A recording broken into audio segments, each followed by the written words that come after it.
Hi guys, எல்லா புகழும் முருகனுக்கே. நேற்று நைட் நம்ம வீட்டில் என்ன டின்னர்னு பார்த்தீங்கன்னா ஆப்பம், தேங்காய் பால், தக்காளி சட்னி.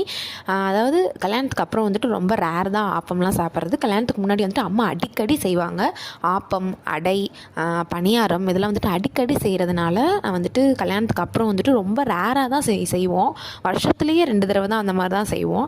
இப்போ என்னென்னு பார்த்தீங்கன்னா அம்மா பக்குவத்தில் எப்படி செஞ்சேன்னு பார்த்தீங்கன்னா, ஒரு உலக்கு பச்சரிசிக்கு, அதாவது 1 டம்ளர் பச்சரிசிக்கு 2 ஸ்பூன் உளுந்து, இல்லை நான் வந்துட்டு எப்படி போட்டு 2 டம்ளர் பச்சரிசிக்கு 4 ஸ்பூன் உளுந்து போட்டு லைட்டாக வெந்தயம் போட்டு ஊற வச்சுட்டேன்.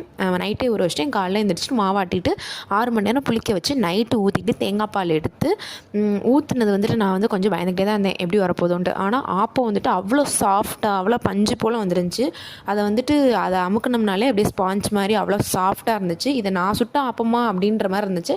அப்படியே எங்கள் அம்மா சுட்ட மாதிரியே இருந்துச்சு. இந்த மாதிரி ஆப்பம் உங்களுக்கு பிடிக்கும்னா கமெண்ட்டில் சொல்லுங்கள். இந்த வீடியோ உங்களுக்கு பிடிச்சிருச்சுன்னா லைக் பண்ணி